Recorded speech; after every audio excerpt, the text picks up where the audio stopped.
සිනසන බණ්ඩවසයේ දැන් ආනාන මිනිහා මොකක් හරි ලෙඩක් තියෙනවා කියලා කියනවනේ.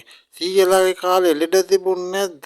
අපේ කාලේ බං හොඳට කාලා බීලා මිනිස්සු හිටියන්නේ. ඔය වගේ ජාදරා ලෙඩ තිබුණේ නැහැ. දැන් උන් කන්නේ බොන්නේ එක්සර්සයිස් කරන්නේත් නැහැ. ඉතින් මොනවා හරි කාලා ජාජරාවක් නිකන් ඉන්නකොට බඩකට ඇවිල්ලා තමයි බං උඹලට ඔය ලෙඩ හැදිලා තියෙන්නේ. සීයා එහෙම කියන්නේ කොහෙද? දැන් ඉස්සරට වැඩිය එක්සර්සයිස් කරන්න ජිම් එහෙම දාලා තියෙන්නේ. ඒ කාලේ ජිම් තිබුණේ නැන්නේ සීයේ. සීයලා කොහොමද එක්සර්සයිස් කරලා ජිම් යන්නේ නැතුව ඇඟ හදාගෙන ඔය කියන ලෙඩ වලින් බේරලා හිටියේ.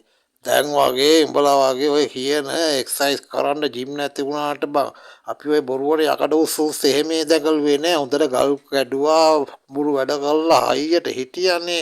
අපේ දවස්වල කෑවෙම කලට කුරුම්බයි ඒ වගේම කට්ට කරවල හොද්දයි කොසුයි තමා කෑවේ වැඩිපුරම බලහන්කෝ ඔය දැන් කියන එවුන්ගේ ජිම් ගියාට වැඩක් තියෙන අලගෙඩියට ඉරටු දෙක ගහලා වගේ නේ බං උඩ මාතයි යට හීනේ උඩ කොහොම මාතර හදා ගන්නවා යට තියෙන ටික ඔක්කොම හීනේ. ඉතින් වැඩක් තියනවද බං ඔය ජිම් ගිහිල්ලා?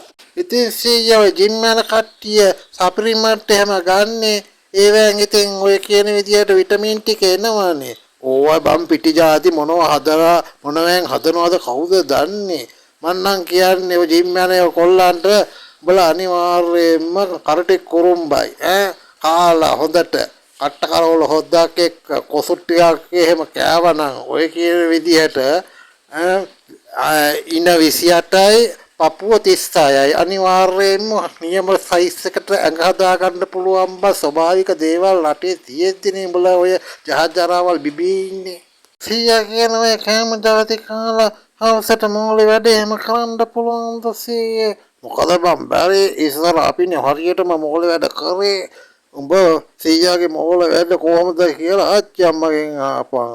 වංගඩියට මෝල් ගහ දානවා වගේ කියයි අනිවාර්යයෙන්ම.